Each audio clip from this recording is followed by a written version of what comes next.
I'm going to sleep late every morning. What is that? Yeah, I have a little surprise for you, Martha. It'll be 1 whole week before the new yard starts, so I will have a nice rest. Oh. You'll never rest, Papa. You'll be building shelves, fixing the door, painting the back porch. No, Nels, not this time. No work. I'm just going to sit in the parlor all day and do nothing. Not one thing. Oh, it'll be wonderful. Looking at some old shows to give us a little bit of insight into the new ones as we preview the fall season for you.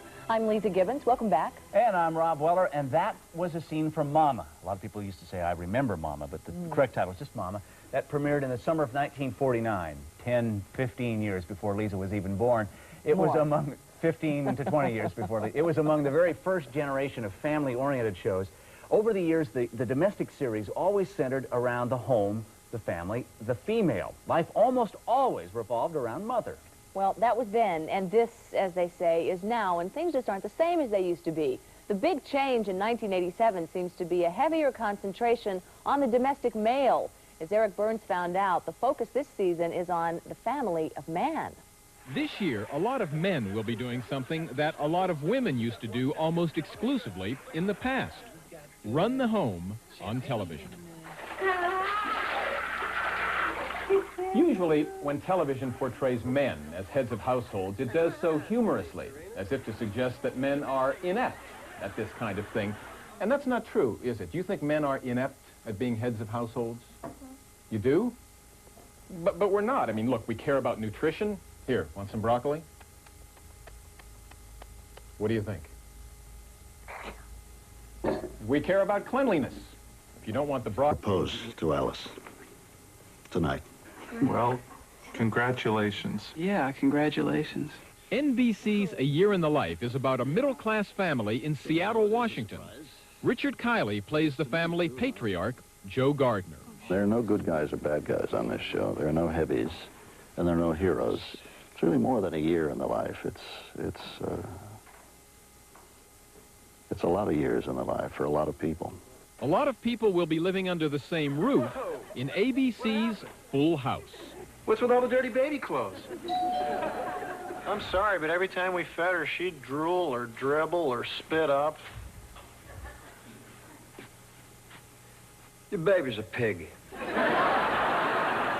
My sister passes away, and I move in and help my brother-in-law raise 3 children. And he also asks his best friend, Joey, to move in as well. I know there's a couple other television shows that deal with fathers raising kids on their own.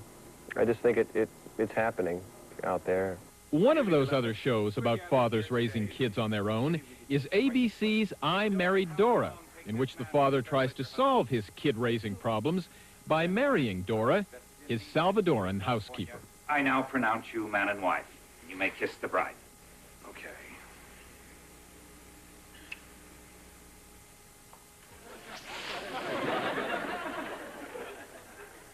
Now I have to vacuum in here again. Because of reasons of deportation, it's a marriage of convenience, so we get married.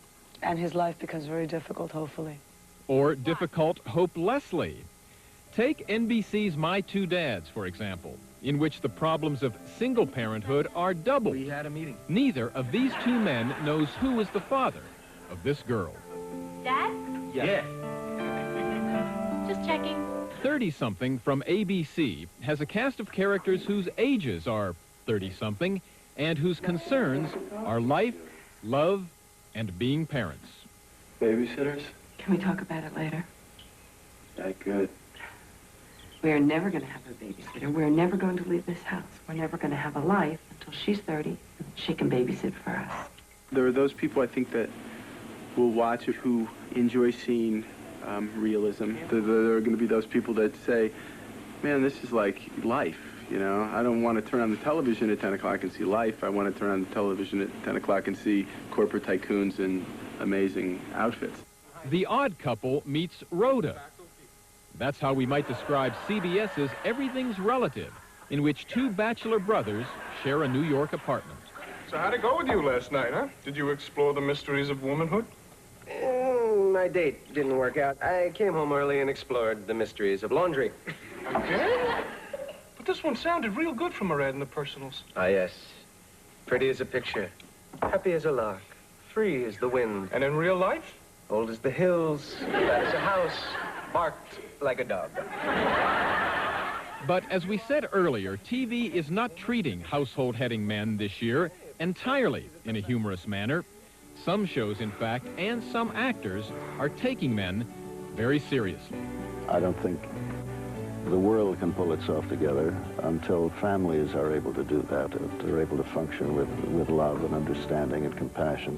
That's why I think marriage is such a fascinating kind of relationship. That's everything a great sitcom should have. Great situation, great characters, and lots of great gags.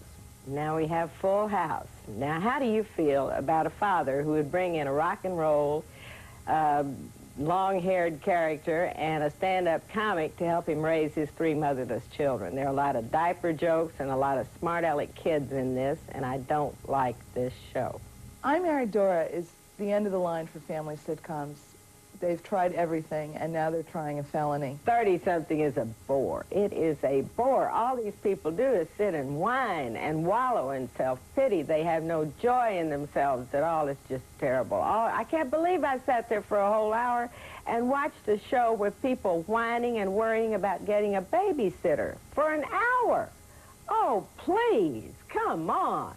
There's really nothing relative about everything's relative. It's absolute, absolute junk. An unfunny comedy about 2 dumb brothers and their interfering mother. Even Ann Jackson can't save it.